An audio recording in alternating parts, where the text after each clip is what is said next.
ভাবা যায় বিজ্ঞানীরা এমন একটা ব্যাকটেরিয়া খুঁজে পেয়েছেন যা কিনা বিষাক্ত ধাতব যৌগ থেকে একেবারে ২৪ ক্যারেট সোনা তৈরি করতে পারে। মানে প্রকৃতি নিজের মধ্যেই যে কত কি লুকিয়ে আছে। ঠিক তাই, মানে দারুণ একটা আবিষ্কার। অস্ট্রেলিয়ার জার্মানির কিছু বিজ্ঞানী এটা খুঁজে পেয়েছেন। ব্যাকটেরিয়াটার নাম হলো গিয়ে কাপ্রেভিডিয়াস মেটালিডুরান্স। কাপ্রেভিডিয়াস মেটালিডুরান্স, ইন্টারেস্টিং নাম। হ্যাঁ, আজকের আলোচনায় কিন্তু এই অসাধারণ অণুজীবটা নিয়ে। চলুন তাহলে এর গভীরে যাই, মানে কিভাবে এটা কাজ করে আর এর থেকে ভবিষ্যতে কি সুবিধা হতে পারে। আচ্ছা আসুন এটা একটু বিস্তারিতভাবে দেখি। এই যে ব্যাকটেরিয়াটার কথা বললেন কাপ্রেভিডিয়াস মেটালিডুরান্স, এটা তো শুনলাম সাধারণ পরিবেশে থাকে না। না না, একদমই না।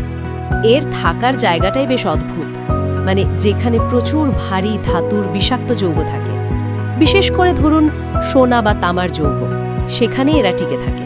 ও আচ্ছা, মানে খুব কঠিন পরিবেশে। হ্যাঁ, আর এর বিশেষত্বটা হলো এই বিষাক্ত পরিবেশটাকে কাজে লাগিয়েই এটা কিন্তু খাঁটি সোনা তৈরি করে ফেলে। সত্যি? বিষাক্ত জিনিস থেকে সোনা? আচ্ছা এখানে আকর্ষণীয় বিষয়টা কি, মানে কিভাবে করে এটা? দেখুন, ব্যাপারটা বেশ মজার। এই যে ধরুন দ্রবীভূত অবস্থায় সোনা বা তামার যে আয়নগুলো থাকে, সেগুলো তো বেশিরভাগ জীবের কোষের জন্য ভয়ঙ্কর বিষাক্ত। তা তো বটে। কিন্তু এই ব্যাকটেরিয়া একটা দারুণ উপায় বের করেছে। এর কোষের ভেতরে কিছু স্পেশাল প্রোটিন আছে, মানে এনজাইম আর কি। এনজাইম? হ্যাঁ, যখন এই বিষাক্ত ধাতুর আয়নগুলো কোষের ভেতরে ঢোকার চেষ্টা করে, তখন এই এনজাইমগুলো মানে কপ এ আর কাপ এ সেগুলোকে ধরে ফেলে। তারপর ধরে ফেলে সেগুলোর রাসায়নিক গঠনটা এমনভাবে বদলে দেয় যাতে সেগুলোর বিষাক্ত ভাবটা কমে যায় কিংবা ধরুন একদম নিষ্ক্রিয় হয়ে যায়। বাহ, দারুণ তো। সোনার আয়নের ক্ষেত্রে ব্যাকটেরিয়াটা সেগুলোকে কেমিক্যালি রিডিউস করে, মানে আয়ন অবস্থা থেকে সোনাটা আবার তার আসল ধাতব অবস্থায় ফিরে আসে। ধাতব সোনা মানে একদম পিওর গোল্ড? হ্যাঁ, একেবারে খাঁটি সোনা। কিন্তু সেগুলো তখন অতি ক্ষুদ্র ন্যানোকণা হিসেবে তৈরি হয় আর কোষের বাইরে জমা হতে থাকে। ন্যানোকণা মানে খুব ছোট? খুবই ছোট। এতটাই ছোট যে খালি চোখে দেখা যায় না, মাইক্রোস্কোপ লাগে, কিন্তু জিনিসটা একেবারে ২৪ ক্যারেট সোনা। তার মানে ব্যাকটেরিয়া বিষ খেয়ে সোনা তৈরি করছে। তাহলে এর আসল মানেটা কি দাঁড়াচ্ছে? এটা কি শুধু ল্যাবের একটা বিস্ময়, নাকি এর কোনো বাস্তব প্রয়োগও সম্ভব? ঠিক এই জায়গাটাতেই বিজ্ঞানীরা আসলে সবচেয়ে বেশি উৎসাহী। যেমন এই যে আমরা পুরনো মোবাইল ফোন বা কম্পিউটারের সার্কিট বোর্ড ফেলে দিই, সেখান থেকে কি? একদম ঠিক ধরেছেন।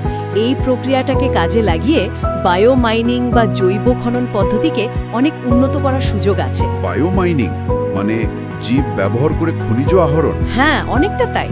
ধরুন ই-ওয়েস্ট মানে এই পুরনো ইলেকট্রনিক্স জিনিসপত্রের স্তূপ কিংবা খনি থেকে পাওয়া খুব কম ঘনত্বের আকরিক, যেখান থেকে সাধারণ উপায়ে সোনা বের করা লাভজনক বা সহজ নয়, সেখানে এই ব্যাকটেরিয়া কাজে আসতে পারে।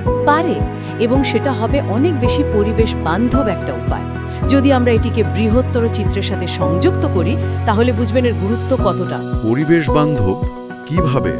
দেখুন, এখন সোনা আহরণের জন্য অনেক জায়গায় সায়ানাইডের মতো মারাত্মক বিষাক্ত রাসায়নিক ব্যবহার করা হয়। সেটা পরিবেশের জন্য খুবই ক্ষতিকর। হ্যাঁ, সে তো জানি।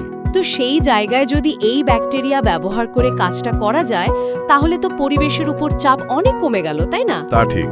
মানে একদিকে ফেলা জিনিস থেকে দামি ধাতু পাওয়া যাচ্ছে, আবার পরিবেশও বাঁচছে। একদম। এটা রিসোর্স ম্যানেজমেন্ট বা সম্পদ ব্যবস্থাপনার দিক থেকেও যেমন গুরুত্বপূর্ণ, তেমনই কিন্তু এই বিষাক্ত বর্জ্য কমানোর একটা দারুণ উপায়ও হতে পারে। মনে হচ্ছে যেন প্রকৃতি নিজেই সমস্যার সমাধান বাতলে দিচ্ছে। সত্যি অসাধারণ। প্রকৃতিতে যে কত অভাবনীয় সমাধান লুকিয়ে আছে, এটা তার একটা জ্বলজ্যান্ত প্রমাণ। এই ব্যাকটেরিয়াটা তো তাহলে একরকম আধুনিক আলকেমিস্ট, বিষাক্ত জিনিসকে সোনায় বদলে দিচ্ছে। হ্যাঁ, ঠিক তাই।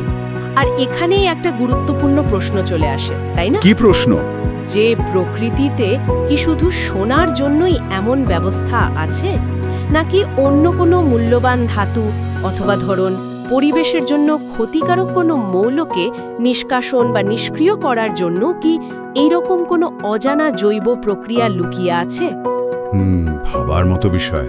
মানে সম্পদ আহরণ বা দূষণ মুক্তির জন্য এই অণুজীবেরা আর কি কি গোপন ক্ষমতা নিজেদের মধ্যে ধরে রেখেছে, যা হয়তো আমরা এখনো আবিষ্কারই করতে পারিনি, কে জানে।